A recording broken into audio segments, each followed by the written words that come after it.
Hello there. Welcome to the Saroy channel wherever you are in the world. And so much love to each and every one of you. I do hope you're doing really well, that you're having a fantastic day. I'm having a lovely day. The weather is perfect, and I hope it is where you are as well. And before we get started, go and get yourself something refreshing to drink. And then we'll start with our new story tonight, which you're really going to enjoy. But before we do, don't forget to subscribe to the channel. Click the notification bell and the thumbs up. And let's get started with tonight's story. Dear Sarah, and all your lovely listeners, 3 years after the strange event. Carla Kushner glanced down at her cell phone, surprised to see that her best friend Eleanor Russo had been trying to call her half a dozen times. Not that that was a surprise, of course, as Eleanor Russo could be quite pushy at the very best of times, even though Carla loved her like a sister. But there were occasions she wished she could swat her friend away, rather like an annoying fly. She'd been enjoying a peacefully, leisurely morning at home, baking with her mother in the kitchen. They'd made several batches of raisin and oatmeal cookies, and the last thing Carla felt like was talking to her friend, for there were moments in her life she enjoyed being left well alone. She was not the kind of person who was attached to her cell phone 24/7, and there were times she would deliberately abandon it, so any caller trying to contact her would have to get through via voicemail. Carla glanced down briefly at her cell phone, wiping her hands with a tea cloth to ensure they weren't grubby, for earlier on she'd been rolling out balls of the cookie dough, which she'd placed onto baking sheets. The cookies had come out so perfectly. The delicious smell had permeated everywhere. It was irresistibly mouth-watering. Indeed, the entire farmhouse smelt like a bakery. Carla's father had clandestinely sneaked into the kitchen and pinched half a dozen cookies for himself that were cooling on the tray. He was begging Carla not to tell her mother. "You know what your mother's like, Carla," he said, giving her a mischievous wink as he piled some cookies on a plate for himself. "Don't you dare tell your mother I've pinched some of these. She says I eat way too much sugar, and that it's very bad for my health. But it hasn't done me any harm, has it?" said her father, patting his flat stomach. "I use up all the energy working in the fields with my steers. I burn it all off, don't I?" "But she's right, Dad. You're a sugar addict," Carla had said. "Well, maybe that's true to a certain extent," Carla's father admitted, with a bit of a sheepish grin. "But how can I be expected to be health-conscious with these smells going on in the farmhouse? It's cruel, let me tell you, with your mother cooking all these amazing cookies and expecting me not to enjoy the fruit of her labours. I mean, if she's baking these cookies, who does she expect to eat them if it's not you and me? Besides, I remember reading somewhere that oats are extremely good for your health. So I'm having my daily dose of fibre, am I not?" "Dad, if you were having one cookie, I'd say fair enough. But you've got half a dozen there on your plate. And I may remind you, they're all loaded with sugar." "Why does sugar get such a bad rap? It was like eggs in the olden days. When I was growing up, no one was allowed to eat eggs because they were so bad for your cholesterol levels. Now it's sugar," he said, taking a bite of his cookie. "Oh, these are marvellously good. Now, mum's the word as far as your mum is concerned. You understand?" "All right, Dad. I won't tell her, I promise." "You're a sport, Carla," said her father, reaching over to kiss her on the top of her head. "I knew I could rely on your discretion. I always can. You're a trooper." "Dad, you know me. I always cover for your sugary temptations and your sins. If Mum knew how much sugar you ate, she'd probably have a heart attack. So I couldn't do that to her, could I?" "Well, what she doesn't know isn't going to hurt her, will it, Carla?" said her father, giving her another wink. When Carla's father had left the kitchen, she glanced down at her cell phone. She could see half a dozen missed calls from Eleanor Russo. She sighed. She really didn't fancy reading any of these messages. But she was forced to respond, due to habit, more than anything else. So she quickly scrolled through her messages. "Why don't you pick up?" "Carla," she read, "I've got something incredible to tell you. Absolutely incredible. But you mustn't tell anyone. No one must know the secret. But when you hear about it, you're going to be deliriously happy. I know you are. Carla was used to Eleanor being overly enthusiastic by nature, for her best friend could easily be likened to a Jack Russell Terrier, always getting her nose into everything, and usually getting overexcited about nothing at all. Eleanor was the kind of person who would tell you she had something very special for you, that she'd brought back from an overseas trip, and then she'd hand you over some of her free miniature soaps and shampoos that she'd got in her hotel room. So when that happened, Carla would courteously pretend to be pleased with the gift, when in truth she was always left feeling slightly disappointed, because Eleanor would build up this fabulous surprise for her, and she believed it would be so wonderful, so her expectations would be raised, only to be dashed when she discovered what the surprise really was. I mean, who in their right mind gets excited by a few freebies given to you by a hotel? Carla was well used to her friend being riveted about the most insignificantly mundane things, rather like a cat who finds a dead rat and places it at your feet, expecting you to be absolutely delighted about the decomposing corpse that it's gone to all this trouble to retrieve for you. Eleanor Russo lived on a sizable ranch, next door to the Kushners' equally sizable ranch, but at one time both ranches had been one massive ranch that had belonged to the Lester family. Robin Lester had divided the ranch into two separate ranches so that his sons could have their own ranches to oversee after his death. But soon after Robin Lester died, his two sons were not keen to carry on with the family tradition of becoming ranchers, so they sold their separate pieces of land. So one ranch now belonged to the Kushner family, and the one next door to the Kushners' family belonged to the Russos.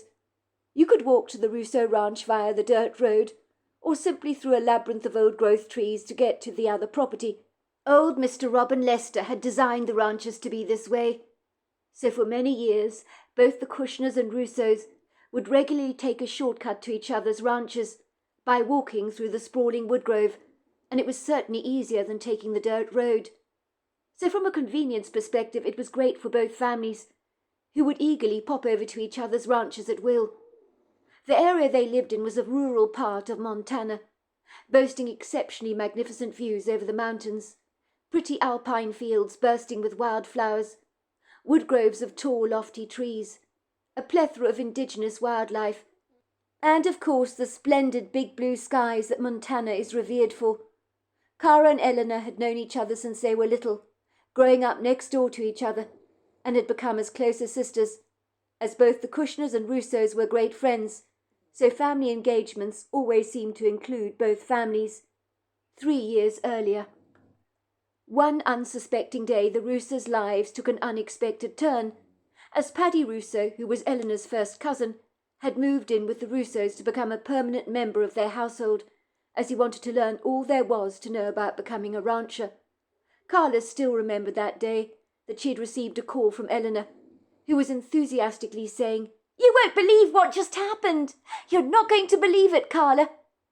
Carla remembered thinking, oh, here we go again. Eleanor getting excited about absolutely nothing at all. I wonder what it is this time. "What is it?" she had said, unable to hide the irritation in her voice. "Your dog's got a new collar, is that it? Probably one of those fancy ones covered with bling." Eleanor was fixated over her little dog Judo, who was a Cavalier King Charles Spaniel she adored, and her dog had the most beautiful selection of doggy toys and collars. Eleanor seemed enamoured with buying her dog glitzy collars. So every time you saw Judo, it looked as if he was wearing diamonds around his neck. And Carla was convinced that Judo knew this, because he did tend to walk with a bit of a haughty swagger. "Why are you being so mean, Kirsty? I like those Diamante collars, for your information. And besides, I know Judo likes them too. And I like collecting them. But what I've got to tell you has got nothing to do with Judo. But if you must know, I think he's pleased, like I am with my news. I've got something to be very excited about. You need to hold your breath, because you ain't going to believe this." "I'm holding my breath," Carla had said sarcastically. "So what is it?" "The most handsome young man has moved into our farmhouse. But unfortunately he's off limits to me, because we're related by blood. Too bad. He's only gone and moved into our home to work on the ranch with my dad. And now I've got a brother, you could say. It turns out this young man wants to become a rancher. It's my cousin, would you believe it? And he's absolutely gorgeous. And when I say gorgeous, Carla, I'm not exaggerating one little bit. In truth, I got quite the surprise. I never expected him to look like that. I didn't know who he was when he arrived at our door, until my father introduced us. I nearly fainted when I realised who he was. I always thought he was a bit of a geek, but not any more. He's all that, let me tell you, Carla. Too bad he's my first cousin. But I suppose you can't have everything, can you? But I do have a brother in a manner of speaking, and it means I'll be able to hang around with someone my age. And that's so cool, don't you think? I'm really, really chuffed. Wait, what are you saying, Eleanor? Your cousin has moved into your house and is going to help your father on the ranch, as he wants to become a rancher? Is that what you're saying? I said that, didn't I? I thought I made myself very clear. You never mentioned any of this to me before. Of course I didn't mention anything because I didn't know, did I? I mean, my cousin rocked up onto our ranch in his truck with his suitcases in hand. My father was asking what he was doing there, and he said he figured it would be a good idea if he moved in with us. He wants to become a rancher, and he said that his father, my father's brother, said that he should learn from the very best. It was his dad who encouraged him to come and live with us so he could learn everything he needs to know. And he didn't hesitate, let me tell you. He's our age, Carla, but all he's ever wanted to do was to become a rancher, although he's going to continue with some homeschooling, of course, while working on the ranch. I'm so happy to have someone my age on the ranch. And then there's you, so there'll be 3 of us. Isn't that brilliant? Your dad didn't even know about this, and you are saying your cousin just rocks up out of the blue and announces he's moving in? Is that what you're saying? That's exactly what I'm saying, Carla. My dad didn't know about any of this, but he does now, doesn't he? Because my cousin has only just gone and moved in. He's sleeping in the large bedroom at the edge of the hall. My mother's been fussing over him, like a rather overprotective, clucking mother hen. She's in awe of how handsome my cousin has become. And she's a bit of a sucker for a very good-looking face. She can't help herself in that regard. Good Lord, how did your father react when he arrived at your door? Wasn't he put out to have such an impromptu visit from your cousin? I mean, isn't it rude to invite yourself to just live with someone like that? If you ask me, it's one hell of a cheek. I've got a cousin who lives in Jersey. If she popped over to our house and claimed she wanted to move in with us, I can't say that my parents would be best thrilled. They'd probably pretend to be pleased, to be polite, and might feel rather duty-bound to allow my cousin to live with us. But I'll tell you something for nothing. They wouldn't be happy. I can guarantee you of that. But your parents don't seem remotely bothered by all of this. On the contrary, my father is very pleased that my cousin is living with us now. I think it feels for him as if he has a son. So in truth he's thrilled that his brother's son wants to become a rancher like him. He sees it as a very big compliment. Let's not kid. Many people in our generation are keen to get involved in other more hip careers that usually involve living in a thriving metropolis and working on a computer.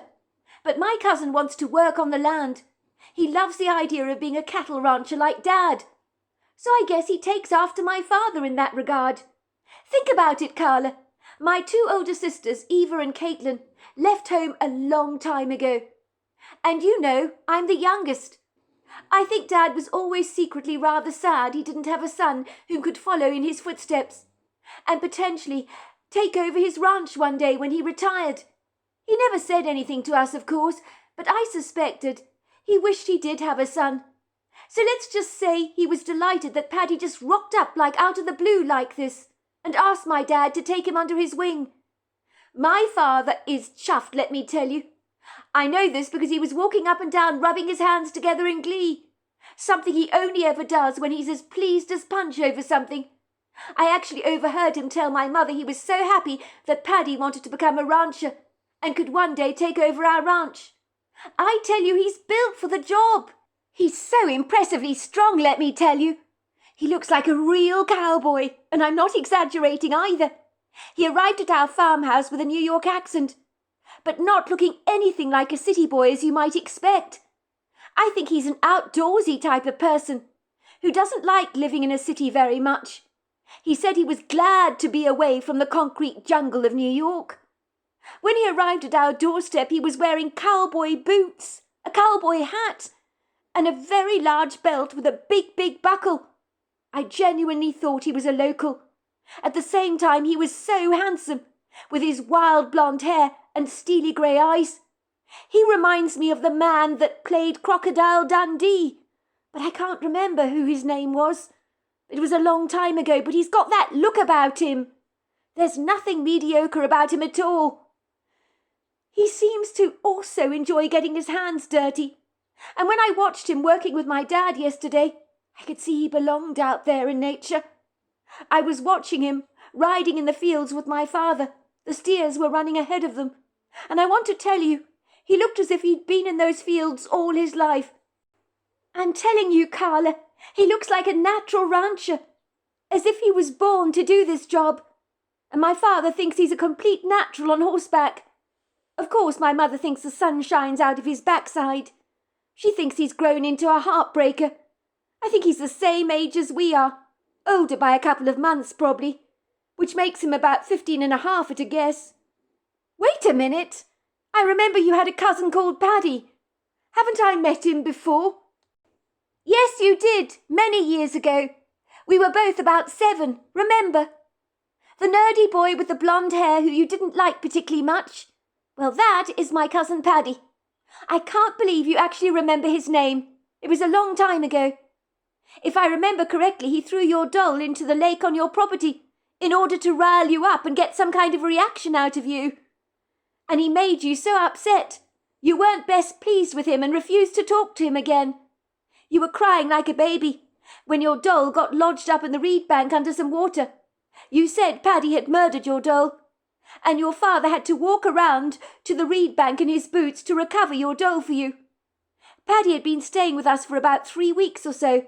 His parents had gone abroad, and we were over at your house playing hide and seek. But you carried your doll with you wherever you went. I think you called her Stephanie. She was your absolute favourite. If I remember correctly, he threw your doll into the lake in order to rile you up and make you upset, and you weren't pleased with him. In fact, after that, you refused to talk to him again. You began to cry like a baby because your doll had got lodged up in the reed bank under some water. You said Paddy had murdered your doll. Your father had to walk around to the reed bank in his boots to recover your doll for you. Paddy had been staying with us for about 3 weeks. His parents had gone abroad. I think you called that doll of yours Stephanie.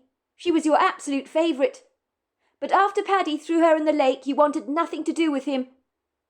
At that time, he'd play all kinds of tricks on us, but he loved to scare us best of all, and he enjoyed getting reactions out of you. He'd drop plastic snakes and spiders on the both of us, and we would scream, and he would collapse with laughter. I think he really enjoyed scaring us half to death. Don't you remember half the time he would play at my farmhouse and then at yours? But you didn't like him at all. Well, not after that doll incident, that is. You were so glad when he had to return home to New York.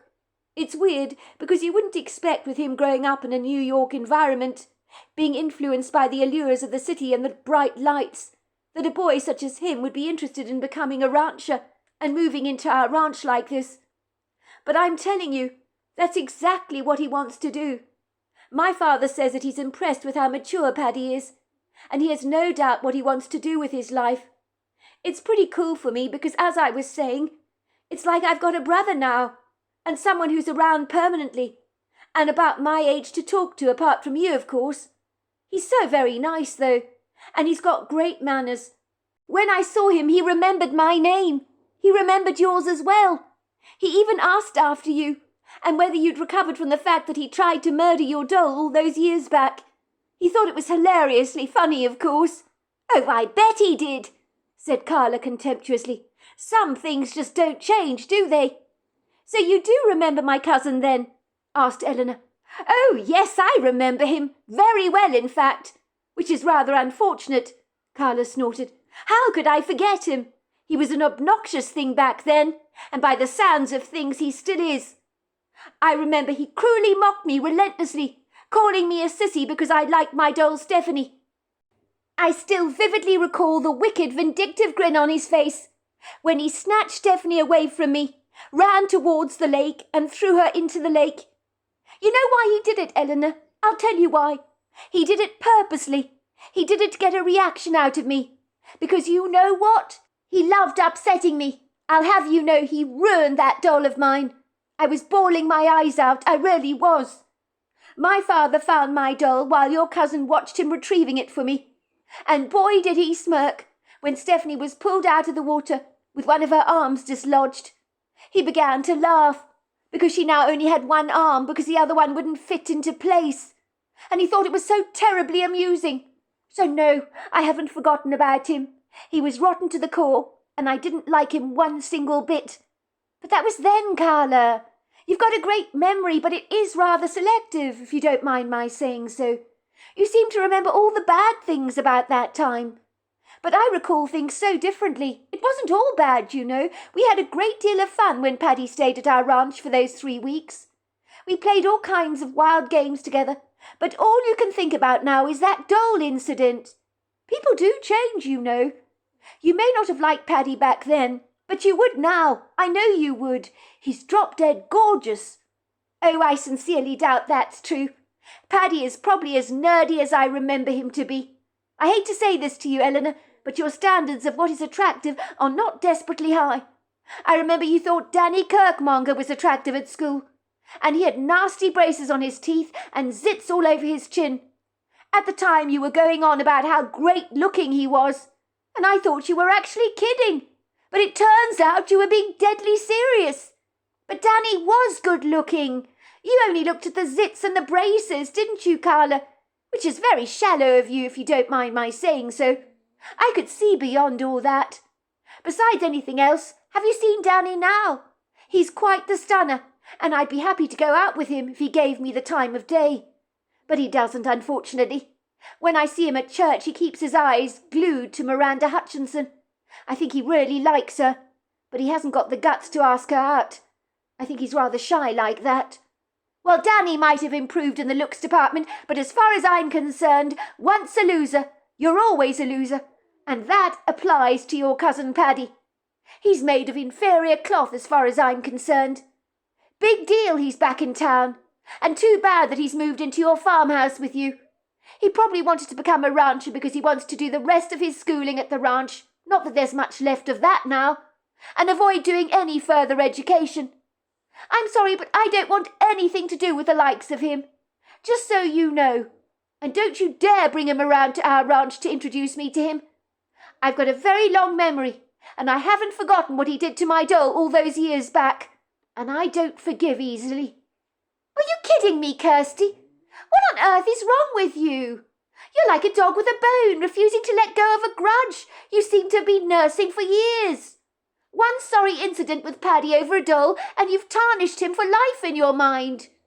It all happened a long time ago, Kirsty, when he probably was a bit of a brat, but he's grown up now, has he not? I'm sure he'd be delighted to see you again. Who knows, he might actually apologise for murdering Stephanie all those years ago, said Kirsty teasingly. And I'm quite sure if he does tell you he's sorry, you won't be able to resist forgiving him, especially when you look into those piercing silver blue eyes of his that even make my mother turn to mush. Even my dad's getting a bit jealous of the attention my mother's giving to Paddy.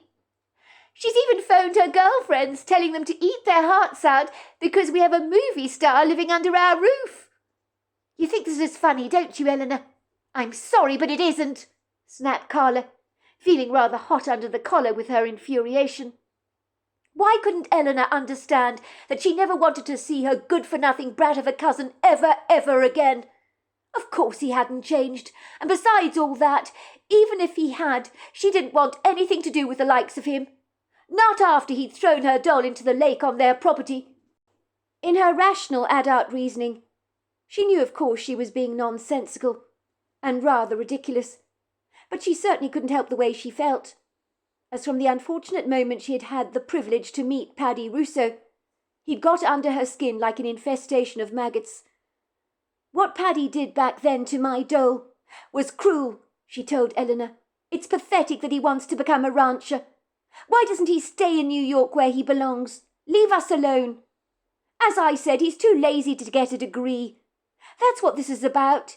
He wants to mooch around on your father's ranch, enjoying the sunshine on his face, and doing as little as possible, and hopefully inherit the ranch someday.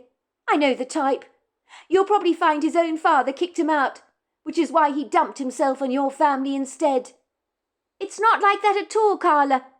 You're making stuff up as you go along, to try and persuade me that my cousin is a loathsome creep. But sorry to burst your bubble, he's absolutely not. He's a gentle, kind, generous person. Why are you so irked that Paddy has moved in with us, Carla? You're so reactive over a boy you met when you were 7.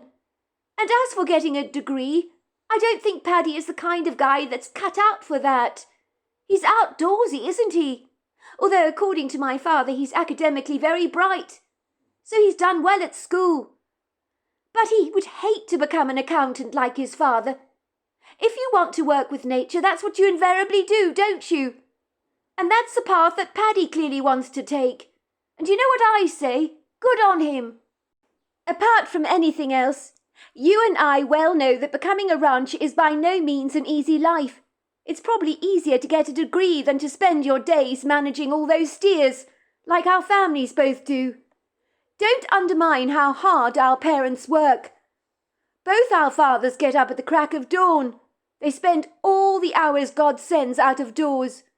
But you seem determined to find fault in Paddy, and yet you haven't even seen him in years, so you're very misguided in your judgments. People do change, Carla, you know. And Paddy definitely isn't a nerd anymore. Oh, I sincerely doubt that in your cousin's case he's changed at all, Eleanor. I can still see him in my mind's eye all too vividly, laughing like mad, smirking when my father handed me back my dishevelled doll. She was never the same after that, you know, even though my father desperately tried to repair the dislodged arm, but it kept falling out of its socket.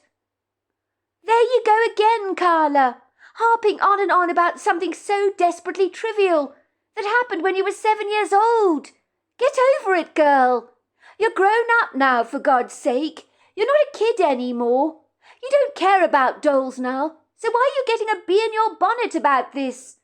I genuinely thought you'd be thrilled to hear my great news, and at the very least be happy for me. But that's obviously too much to ask of you. Frankly, I'm shocked that you've reacted this badly to hearing that Paddy is moving in with us. I want you to meet my cousin, and when you do, you will realise you've got him all wrong. He's quite the charmer, and he's got a wicked sense of humour. Oh, really? He's got a wicked sense of humour. I bet he has, said Carla. Sounds like he's charmed the pants off you and your mother.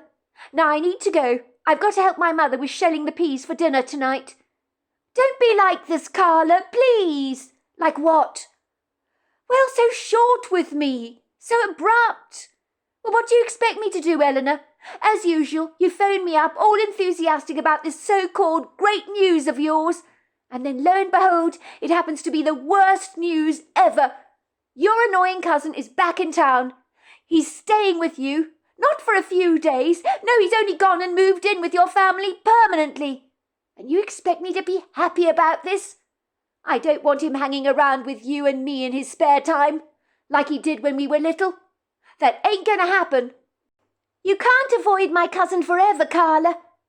Don't be so mean about this. Besides anything else, this weekend your family is coming over for lunch on Sunday, if you remember. We're having a family barbecue. So whether you like it or not, you're going to have to meet Paddy then, because he will be there. I don't have to meet him, and I won't, especially if I don't want to, Carla had said stubbornly. I've got a feeling come Sunday I'm going to have a stay in bed, because I can feel a touch of the flu coming along. Actually, come to think of it, right now my throat is very scratchy. Eleanor groaned. So that's the silly little stunt you're going to pull on Sunday to avoid joining us for our barbecue. That's pathetic, Carla. You're being pathetic. You're behaving like a child in kindergarten. I can't believe you're holding a grudge over a doll a 7-year-old mischievous boy threw into your lake. I mean, Paddy was little back then, was he not? But no, you still can't forgive him for what he did. What's wrong with you? Sorry, I didn't hear what you said, said Carla, lying and disconnecting the call with Eleanor, and she furiously marched into the kitchen, where she threw her cell phone onto the countertop, as if she'd suddenly become contaminated by a rather foul stench. So there we are, that is the end of part 1 of our story. Part 2 is tomorrow night, and I look forward to you joining me then. Until next time, goodbye and good night.